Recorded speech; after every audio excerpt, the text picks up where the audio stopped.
3 কোটি 60 লাখ মানুহৰ বিষয় আৰু সেই কথাটো সকলোৱে কিন্তু সচেতনভাৱে প্ৰতিবাদ কৰি আহিছে যে গুৱাহাটীৰ মাজমজিয়াৰ পৰা মহানগৰৰ মাজমজিয়াৰ পৰা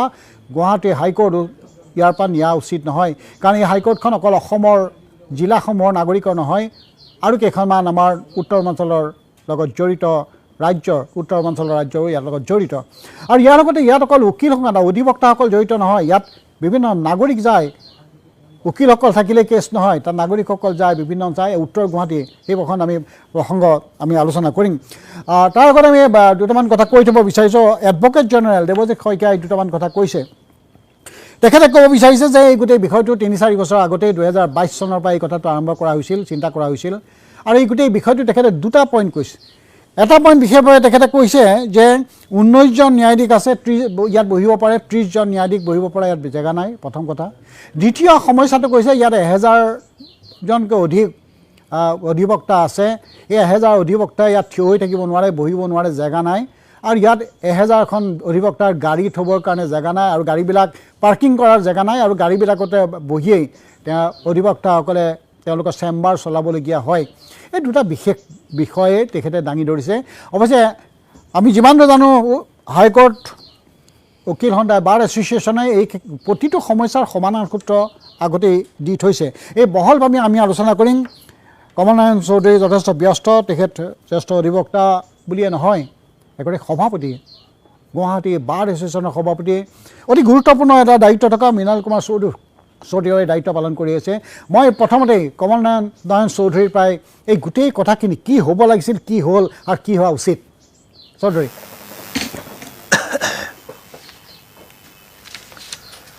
এই ক্ষেত্ৰত মই চৌধুৰী ডাঙৰীয়া আৰু এটা কথা কৈ থৈছোঁ আপোনালোকে সতীৰ্থ দেৱজিৎ শইকীয়া তেখেতে স্পষ্ট কৈছে যে মই দেৱজিৎ শইকীয়াই স্পষ্টৰে কৈছে যে বাৰ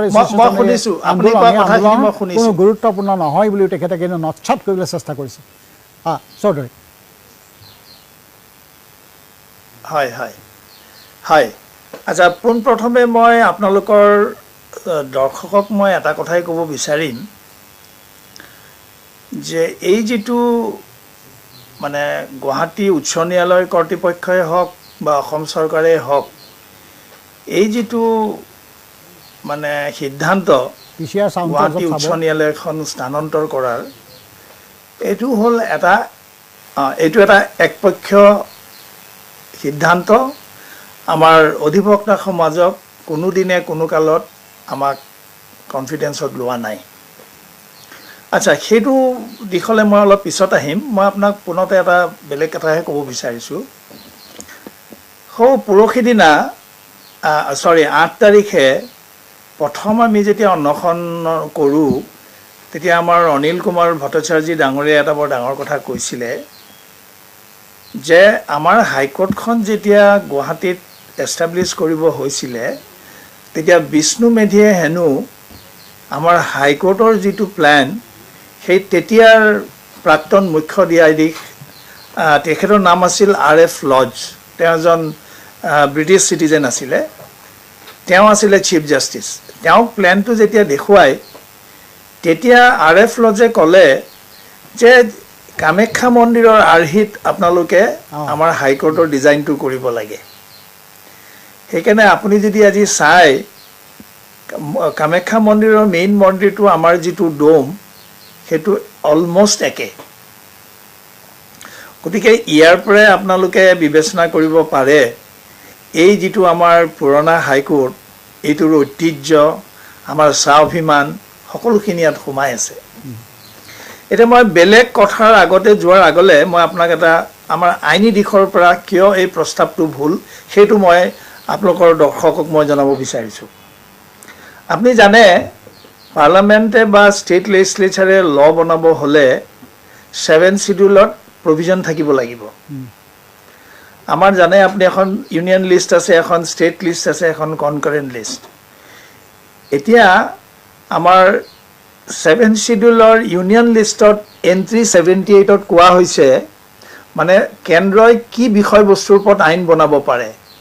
এন্ট্ৰি 78ত কৈছে Constitution and organization of the High Court except provision as to officers and servants of the High Court persons entitled to practice before the High Court. অৰ্থাৎ constitution and organisation of the high কোৰ্টৰ ক্ষেত্ৰত আইন বনাব পাৰ্লিয়ামেণ্টে, অৰ্থাৎ central গভৰ্ণমেণ্টে বনাব। নাও central গভৰ্ণমেণ্টে আইন বনালে, আপুনি চাওক প্ৰথমতে অসমৰ পৰা নাগালেণ্ড ওলাই গ'ল, তেনেকৈ চলি আছিলে। মিজোৰাম আৰু মণিপুৰ মণিপুৰ আৰু ত্ৰিপুৰা ইউনিয়ন টেৰিটৰী আছিলে। তেতিয়া আমাৰ উত্তৰ পূবখন বিভাজন হৈ পেলাই হ'ল। তেতিয়া আমাৰ এখন আইন আনিছিলে পাৰ্লিয়ামেণ্টে, সেইখনক কয় north eastern areas reorganisation act of 1971। এইখন এক্টৰ পৰা কি হ'ল, অসম নাগালেণ্ড আগৰ পৰাই আছিলে, মণিপুৰ আৰু ত্ৰিপুৰা আগতে ইউনিয়ন টেৰিটৰী আছিলে, মণিপুৰ আৰু ত্ৰিপুৰা ষ্টেট হ'ল। সমান্তৰালভাৱে মেঘালয়া, অৰুণাচল প্ৰদেশ আৰু এখন কি আছিলে আমাৰ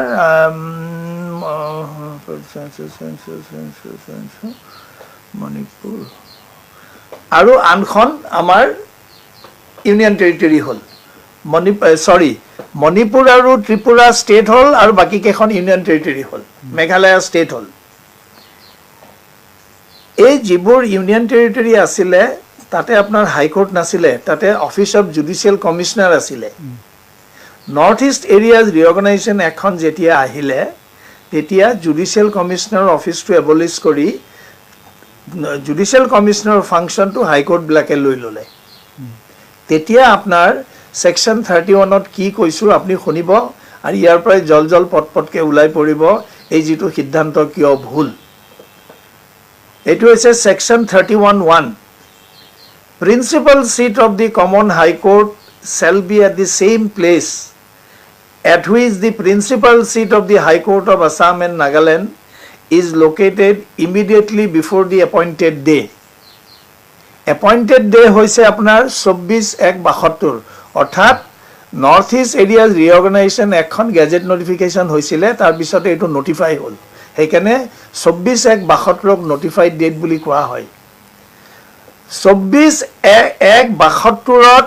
য'ত প্ৰিন্সিপাল সিট আছিল তাতেই থাকিব। আচ্ছা, এতিয়া সাবসেকশন 2ত কি পাৱাৰ দিছে চাব দেই। ভাৰতৰ ৰাষ্ট্ৰপতিক এটা পাৱাৰ দিছে, president May by notified order provide for establishment of a permanent bench or benches of the common high court at one or more places within territories to which the jurisdiction of the high court extends. Principal seat to সেইটো জায়গাতে থাকিব 24/1/72 য'ত আছে, কিন্তু তাৰোপৰি যদি বেলেগ বেলেগ জায়গাত ক'ৰবাত পাৰ্মানেণ্ট বেঞ্চ বনাব লগা হয় সেইটো আইন নালাগে, প্ৰেচিডেন্সিয়েল অৰ্ডাৰ দি পাৰিব। এতিয়া মোৰ প্ৰশ্নটো হ'ল, এইখন এখন আইনে কৈছে যে গুৱাহাটী হাইকোৰ্টৰ প্ৰিন্সিপাল চিটটো গুৱাহাটীত হ'ব, গুৱাহাটী অৰ্থাৎ প্ৰেজেণ্ট লোকেশ্যনত য'ত ভৱনটো আছে। এই ডিচিশ্যনটো, এই যিটো পাৰ্লামেণ্টৰ প্ৰেছক্ৰিপশ্যন, পাৰ্লামেণ্টৰ যিটো মেণ্ডেট, সেইটো গুৱাহাটী উচ্চ ন্যায়ালয়ৰ মানে এডমিনিষ্ট্ৰেটিভ ছাইডত বা অসম চৰকাৰৰ কোনো ধৰণৰ কৰ্তৃত্ব নাই যে এই ভৱনটো ইয়াৰ পৰা উঠাই নি বেলেগ এটা লোকেশ্যনত দিব। ময়ো 39 বছৰ ওকালতি কৰিলোঁ, আইন বোলা বস্তুটো অলপ বুজি পাওঁ। মোৰ বোধেৰে পাৰ্লামেণ্টত যদি আইনখন সংশোধন নহয়, আমাৰ প্ৰিন্সিপাল চিটটো প্ৰেজেণ্ট লোকেশ্যনৰ পৰা উঠাই লৈ যাব নোৱাৰে। গতিকে আইনী দিশৰ পৰা এই যিটো সিদ্ধান্ত, এইটো একেবাৰে ছাষ্টেইনেবল নহয়। ধন্যবাদ চৌধুৰী, মই আকৌ আপোনাৰ ওচৰত আহিম। মই অলপ আকৌ লগে লগে আপোনাৰ ওচৰত আহিম। আমি চিনাকিও কৰি বিচাৰিছোঁ আন এগৰাকী আমাৰ জ্যেষ্ঠ অধিবক্তা কৃষ্ণকান্ত মহন্ত, আপোনাক স্বাগতম জনাইছোঁ। তেখেতটো হাইকোৰ্ট বাৰ এছ'চিয়েশ্যনৰ প্ৰাক্তন সভাপতি আছিল। এটা অতি গুৰুত্বপূৰ্ণ এইসকল ব্যক্তি আৰু এইসকলৰ বক্তব্য সাধাৰণতে সকলোৱে অতি সচেতনভাৱে শুনে আৰু এখেতসকলে বক্তব্য যথেষ্ট ধৰণৰ চিন্তা চৰ্চা কৰি এখেতসকলে বক্তব্য ৰাখে আৰু সমাজখনক সন্মুখত ৰাখি এখেতসকলৰ বক্তব্য ৰাখে আৰু এখেতৰ বক্তব্য চিন্তা ৰাজনীতিৰ ঊৰ্ধত সমাজখনৰ স্বাৰ্থত আৰু ন্যায়ৰ স্বাৰ্থত কৰে কাৰণ এই ন্যায় ব্যৱস্থাটো এখেতসকলে ধৰি ৰাখিছে কাৰণে সমাজখন আছে কাৰণ মই আপোনালোক বিশেষভাৱে ধন্যবাদ জনাইছোঁ আপোনালোকৰ আমাৰ মাজত অহাত মই এতিয়া বিশেষকৈ মৃণাল কুমাৰ চৌধুৰী আপোনাৰ ওচৰলৈ আহিব বিচাৰিছোঁ আমাৰ কমল নাৰায়ণ চৌধুৰীয়ে এই কথাখিনি কৈছে যে আইনগতভাৱে যাব নোৱাৰে কিন্তু গোটেই প্ৰচেছটো ইতিমধ্যে আৰম্ভ হ'ল আপোনালোকে এই ক্ষেত্ৰত প্ৰতিবাদ কৰিছে প্ৰতিবাদ সামূহিকভাৱে কৰিছে আপোনালোকৰ অসুবিধাৰ লগতে কিন্তু প্ৰশ্নটো হ'ল আজি যিখিনি কথা বিশেষকৈ এডভকেট জেনেৰেলে ক'লে দুটা কথা বিশেষভাৱে তেখেতে ক'লে আমাৰ ইয়াত অসুবিধা যে ইয়াত 19জন ন্যায়াধীশ বহিব পাৰে 30জন ন্যায়াধীশৰ লাগে সমস্যাবিলাক আছে নেকি নে কি আপোনালোকে এই ক্ষেত্ৰত নিশ্চয় বহু পৰামৰ্শ দিছিল প্ৰথম কথা কওঁ এই যে উচ্চ ন্যায়ালয়ৰ স্থানান্তৰণ কৰাৰ এই প্ৰক্ৰিয়া এটা আৰম্ভ কৰিছে অসম চৰকাৰে য'ত হাইকোৰ্টেও ছাপোৰ্ট দিছে হাইকোৰ্ট এডমিনিষ্ট্ৰেশ্যনে ইয়াতে দুটা দিশ আছে এটা হ'ল আইনী দিশ আৰু এটা হ'ল সামাজিক দিশ আইনী দিশত কমল চৌধুৰী ডাঙৰীয়াই ইতিমধ্যে কৈছে নৰ্থ ইষ্ট ইণ্ডিয়া ৰিঅৰ্গেনাইজেশ্যন এক্টৰ কথা ভাৰতীয় সংবিধানত 214 নম্বৰ অনুচ্ছেদত মুকলিকৈ কোৱা আছে যে এখন হাইকোৰ্ট এষ্টাব্লিছ কৰা আৰু শিফটিং কৰা সেইটো কেৱল সংসদৰহে তাত অধিকাৰ আছে ষ্টেট গভৰ্ণমেণ্টে কৰিব নোৱাৰে ইয়াৰ বিশেষতে আপোনাৰ যদি নৰ্থ ইষ্টাৰ্ণ ৰিঅৰ্গেনাইজেশ্যন এক্টে আমাক ছাপোৰ্ট দিব গতিকে আমি এটা আইনী দিশত যুঁজ কৰিব পাৰোঁ কিন্তু আমি এতিয়াও কৰা নাই আমাৰ ধাৰণা হ'ল যে এখন আমি গণতন্ত্ৰত আমি বাস কৰি আছোঁ গণতান্ত্ৰিকভাৱে আমি আন্দোলন কৰিছোঁ যাতে শুভবুদ্ধি উদয় হয় যিসকলে এই ভুল চিন্তা লৈছে ভুল সিদ্ধান্ত লৈছে তেওঁলোকৰ মনত যাতে এটা শুভবুদ্ধিৰ উদয় হয় সেইকাৰণে আমি গণতান্ত্ৰিকভাৱে আন্দোলন কৰি গৈছোঁ এইটো হ'ল আইনী দিশ আমি যাব পাৰোঁ কাইলৈ আমি এখন ৰিট পিটিশ্যন PIL আমি ফাইল কৰিব পাৰোঁ আমি কৰিব খোজা নাই কাৰণ সেইটো আইনী যুঁজ কৰিবৰ প্ৰয়োজনে নাই ইয়াতে শুভবুদ্ধি হ'লেই হয় সেইটো হ'ল আপোনাৰ আইনী দিশ দ্বিতীয় দিশটো হ'ল আপোনাৰ সামাজিক দিশ এটা হ'ল আমি আগতে কৈ আহিছোঁ এই বিষয়ে আলোচনা হৈছে যে অধিবক্তাসকলে কেতিয়াও কোৱা নাই যে আমাৰ ইয়াত বৰ অসুবিধা হৈছে আমাক এইখিনি সুবিধা নাই এইটো দিয়ক সেইটো দিয়ক কেতিয়াও অসম চৰকাৰক বা হাইকোৰ্ট কৰ্তৃপক্ষক বা সুপ্ৰিম কোৰ্টক আমি কেতিয়াও তেওঁলোকক কোনো ধৰণৰ দাবী উত্থাপন কৰা নাই হয় আমাৰ অসুবিধা কিছু আছে যেনে পাৰ্কিঙৰ অসুবিধা আৰু আমাৰ অধিবক্তাসকলৰ আসনৰ অসুবিধা এই দুটাই আমাৰ অসুবিধা আছে আৰু এই অসুবিধা কেনেকৈ আঁতৰ কৰিব পাৰি তাৰো আমি পথ দেখুৱাই দিছোঁ আমাৰ যথেষ্ট মাটি বৰ্তমান হাইকোৰ্টৰ ওচৰে পাজৰে আছে য'ত এটা বিল্ডিং কৰিলে তেওঁলোকৰ তাতে আমাৰ পাৰ্কিং আৰু বহাৰ সুবিধা হ'ব আৰু যে জাজৰ সংখ্যা বাঢ়িছে তেওঁলোকক একমোডেট কৰিবৰ কাৰণে বৰ্তমান যিটো এডিশ্যনেল বিল্ডিং আজি 10 বছৰ আগতে হৈছিলে নতুন বিল্ডিংটো তাতো আৰু 2-3টা মহলা কৰাৰ সুবিধা আছে তাত কৰিলে সেইখিনি একমোডেট হ'ব আৰু অন্যান্য ঠাই আছে সেইখিনি আমি দেখুৱাইছোঁ সেইটো হ'ল অধিবক্তাৰ ফালৰ পৰা এতিয়া যদি ইয়াৰ পৰা স্থানান্তৰ হয় যিসকল অধিবক্তা তেওঁলোক যোনে আঁতৰত থাকে বৰ্তমান হাইকোৰ্টৰ পৰা যোনে আঁতৰত থাকে তেওঁলোকে আৰু আঁতৰলৈ ট্ৰেভেল কৰিব লাগিব অসুবিধা হ'ব সেইটো এটা আৰু এটা হ'ল যিসকলে গোচৰৰ কাৰণে হাইকোৰ্টৰ উকিলৰ ওচৰত যাবলগীয়া হয় তেওঁলোকৰ অসুবিধা হ'ব যিসকল কৰ্মচাৰী এতিয়া বৰ্তমান হাইকোৰ্টত আছে তেওঁলোকৰ অসুবিধা হ'ব যিসকল মহৰী এডভোকেটছ ক্লাৰ্ক আছে তেওঁলোকৰ অসুবিধা হ'ব আৰু এটা কথা আমি ভাবা নাই সামাজিক দিশৰ পৰা বৰ্তমান যিখন হাইকোৰ্ট আছে তাৰ চৌপাশে এটা সৰু এটা ইণ্ডাষ্ট্ৰী গঢ় লৈ উঠিছে সৰু সুৰা ব্যৱসায়ীয়ে তাতে দোকান খুলি পেলাই কম দামতে পৰঠা ৰুটি এনেকুৱা ধৰণৰ দি পেলাই প্ৰায় 40টা পৰিয়াল স্থানীয় পৰিয়াল তাতে বসবাস কৰি আছে তেওঁলোকৰ কথা চিন্তা কৰাৰ প্ৰয়োজন নাই নেকি এতিয়া প্ৰশ্নটো হ'ল এই কথাটো আহিল কেনেকৈ এইটো ক'ৰ পৰা আহিলে যিহেতু ষ্টেট গভৰ্ণমেণ্টৰ ৰাজ্য চৰকাৰৰ কোনো এক্টিয়াৰ নাই এইখন সলনি কৰিবলৈ আৰু সেই কথাটো আমাৰ মাননীয় ন্যায়াধীশসকলে জানে যে এইটো কেৱল কৰিব পাৰে পাৰ্লিয়ামেণ্টত এটা এক্ট পাছ কৰি পেলাই আৰু আপোনাৰ প্ৰেচিডেণ্টৰ এপ্ৰুভেল লৈহে সেইটো হ'ব পাৰে এইটো নজনা কথা নাই কিন্তু তথাপিও আমি আচৰিত হৈছোঁ যে আমাৰ হাইকোৰ্টৰ এডমিনিষ্ট্ৰেশ্যনেও এইটো ছাপোৰ্ট দিছে গতিকে এই সিদ্ধান্তটো কোনো ৰাইজৰ স্বাৰ্থত হোৱা নাই এইটো কি স্বাৰ্থ হৈছে কাৰ ন্যস্ত স্বাৰ্থ ইয়াত জড়িত আছে সেইটো চিন্তাৰ বিষয় অতি গুৰুত্বপূৰ্ণ বিষয় ধন্যবাদ চৌধুৰী ডাঙৰীয়া যে বিষয়টো স্পষ্ট বিষয়টো আইনগত দিশৰ কথাখিনি আছে কিন্তু গোটেই বিষয়টো হ'ল সামাজিক সমাজখনে কি কি সমস্যাৰ সন্মুখীন হ'ব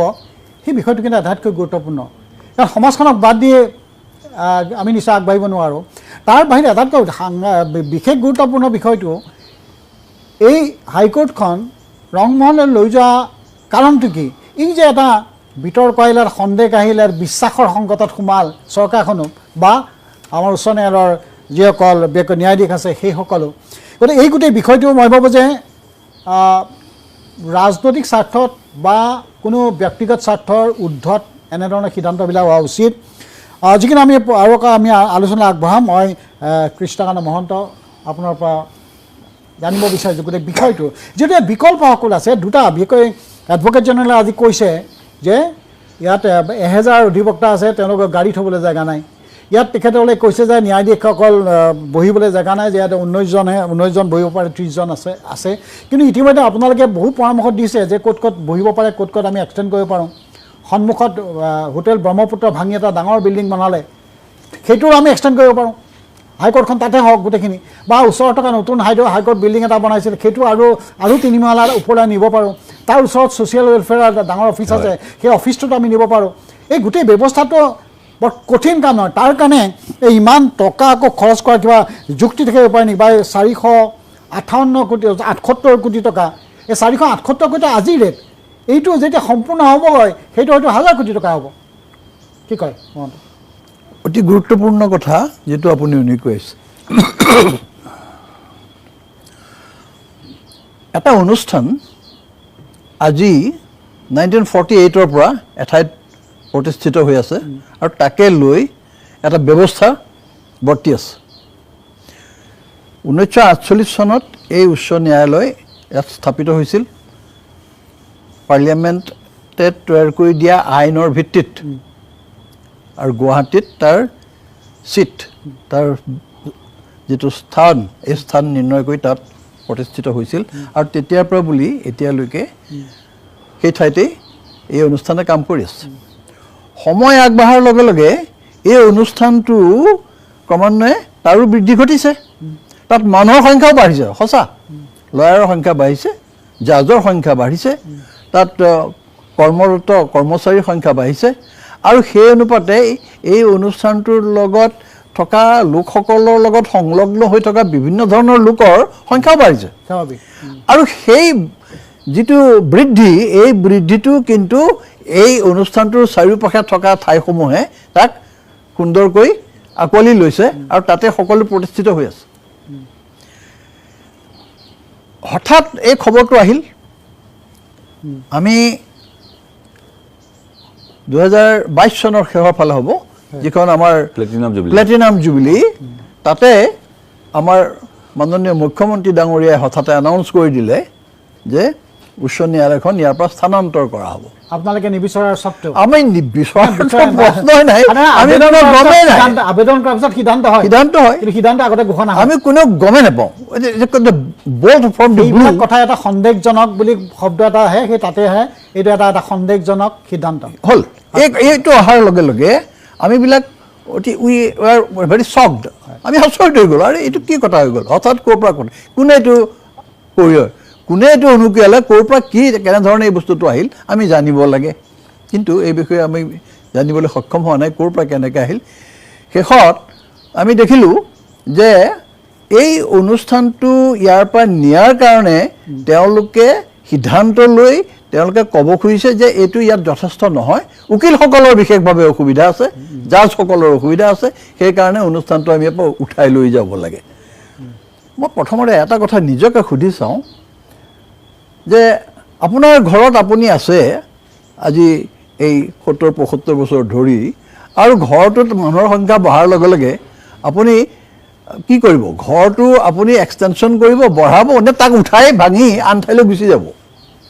কথা কিছুমান চাবলগীয়া কথা এটা চিম্পুল এক্সাম্পল এইটো এটা অতি সাধাৰণ মই উদাহৰণ দিছোঁ এই যেটো বৃদ্ধি কলেৱৰ বৃদ্ধি সংখ্যা বৃদ্ধি এইটোক লৈ সামৰি ল'বৰ কাৰণেই আমাৰ 2013 চনত গুৱাহাটী উচ্চ ন্যায়ালয়ৰ 100 কোটি টকা খৰচ কৰি সন্মুখতে এটা শ্ৰীবৃদ্ধি বঢ়াই আন এটা তাত বিল্ডিং আৰু ৰাস্তা ক্ৰছ কৰিবৰ কাৰণে আপোনাৰ এটা আণ্ডাৰগ্ৰাউণ্ড আণ্ডাৰপাছ কৰি দিছে যাতে ইফালে পৰা সিফালে যাবলৈ সহজ হয় সেই আণ্ডাৰপাছটো কৰোঁতে প্ৰায় 100 কোটি টকা খৰচ হৈছে মই জনা 10 কোটি মানে চৰি মুঠতে 100 কোটি টকা আছিল। সেই এটা অৱস্থাত আপোনাৰ যেতিয়া হ'ল তেতিয়া এইটো চলি আছিল আৰু সেইটোৱে এতিয়ালৈকে একমোডেট কৰি আছে আমি এটা কথা মই এবাৰ ক্লিয়াৰকৈ ক'ব খুজিছোঁ আপোনালোকে নিশ্চয় কথাটো শুনিছে যে আমাৰ মাজতো এই কথাটো 2-4জনে কয় উকিলসকলৰ মাজতো যে আমি বহিবলৈ জেগা নাপাওঁ আমাৰ বহিবলৈ জেগা নাই কথাটো সঁচা কিন্তু আপুনি চাওক মই আপোনাক এটা কথা কৈছোঁ আপুনি যিবিলাক উচ্চ ন্যায়ালয় আছে ষ্টেটৰ প্ৰত্যেক ঠাইতে যাওক তাতে যি বাৰ লাইব্ৰেৰী সেই মূল লাইব্ৰেৰীৰ ভিতৰত বহিবলৈ কিমান ছিট আছে আপুনি চাব উকিলৰ সংখ্যাত পাৰ্মানেণ্টলি বহি থকা ছিট নহয় আমাৰবিলাকৰ এটা অফিচ নহয় আমাৰ অফিচ নহয় আমাৰবিলাকৰ কথা হ'ল যে এটা ৰুমত কিছু চকী দিয়া হৈছে কাকো নিৰ্ধাৰিত এইখন আপোনাৰ চেয়াৰ সেইখন আপোনাৰ চেয়াৰ তাত এই ধৰণে নিৰ্দিষ্ট কৰি দিয়া নাথাকে কেৱল কোৱা থাকে এই ৰুমটোত ইমান বছৰৰ পৰা ইমান বছৰৰ এইসকলৰহে বহাৰ এইটো স্থান সেইধৰণে বহিব